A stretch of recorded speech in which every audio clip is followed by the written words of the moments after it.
untuk mimpi saya tanggal 1 Januari 2024 ya, dimana saya dalam mimpi itu saya melihat saudari kita, saudari seiman kita ya, Sislini Sudgondo ya. Saya melihat dia sedang berdoa ala Kristen gitu ya, berdoa di suatu tempat, tetapi tempat itu seperti tempat kuburan yang sudah ditumbuhi semak belukar begitu ya. Saya melihat Sislini berdiri di situ, dan Tuhan menjelaskan, Tuhan memperlihatkan ini kepada saya. Tuhan bilang itu yang akan terjadi ke depannya, di mana banyak orang yang akan pindah alam, dan di tahun 2024 ini lebih banyak lagi daripada tahun 2023, dan terlebih banyak lagi dari tahun 2022. Karena manusia di dunia ini sudah menjauhi Allah. Hidup mereka sebagai orang Kristen, tetapi mereka tidak lagi membaca Alkitab, tidak suka berpuasa. Mereka mengejar kedagingan mereka memuaskan keinginan mereka. Orang-orang Kristen banyak orang-orang Kristen yang akan pindah alam. Tuhan berkata mereka akan meninggal karena mereka juga memakai tanda binatang itu.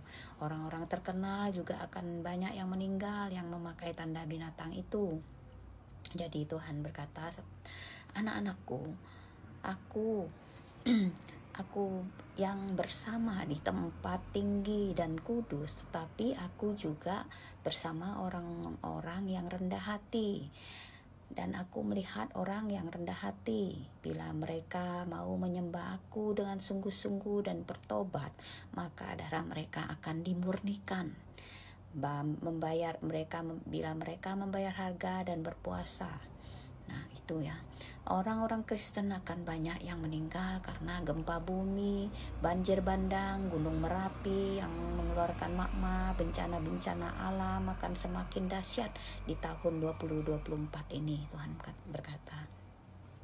Dalam penglihatan itu, hambaku Lini berdoa untuk orang-orang Kristen, dan kalian berdoalah untuk orang-orang Kristen yang masih fasik, mereka yang ada dalam dunia 66 ini, karena ada sebagian juga Tuhan ingin menyelamatkan mereka dan memasukkan mereka ke dalam firdausnya. Berdoa syafaatlah untuk orang-orang ini. Ya, biarlah kita tetap berdoa ya untuk orang-orang yang belum dibukakan mata rohaninya. Tuhan berkata, jadi Tuhan mengatakan, aku melindungi kalian dan anak-anak yang taat, anak-anak yang sudah membayar harga, memikul salib. Aku akan melindungi kalian dari amukan bencana, dari amukan alam ini, karena kalian berupaya hidup kudus, berupaya hidup taat walau belum sempurna. Tuhan berkata itu ya, kita ini masih jauh dari sempurna. Saya masih jauh dari sempurna, buta tuli telanjang, tetapi Tuhan memandang kita berharga di matanya. Seperti dalam Mazmur 91 ayat 7 mengatakan, walau 1000 orang rebah di sisimu dan 10.000 di sebelah kananmu, tetapi itu tidak akan menimpamu. Nah, orang-orang fasik akan lari terbirit-birit karena ketakutan, tetapi orang yang taat kepada aku yang menguduskan diri akan tinggal dengan aman dan tentram. Tuhan berkata, inilah firmanku di awal tahun ini. Tuhan berkata, Amsal 28 ayat 1, orang fasik lari walaupun tidak ada yang mengejarnya, tetapi orang benar merasa aman seperti singa muda. Ya, itu kata Tuhan. Karena bencana-bencana ini orang-orang akan bertumbangan, semua menuju pada kematian. Tetapi orang yang menjaga ketaatannya akan seperti singa muda. Dia tidak akan merasa takut. Ia akan tentram di dalam hatinya karena mencari aku. Tuhan berkata, Tuhan sangat senang melihat anak-anaknya berkumpul atau bersekutu mencarinya setiap hari.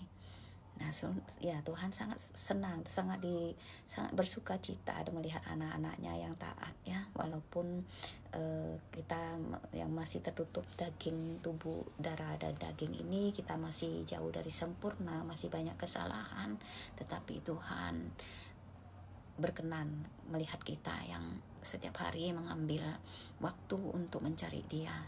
Tuhan suka, Tuhan sangat senang, kata Tuhan.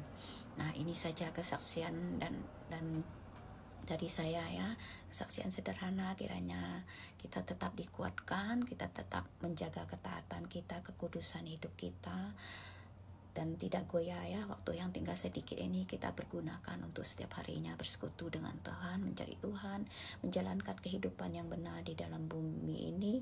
Kiranya Tuhan Yesus memberkati dan melindungi kita semua. Terima kasih. Inilah kesaksiannya tuh. Haleluya, haleluya, shalom Elohim. Tuhan Yesus memberkati. Amin.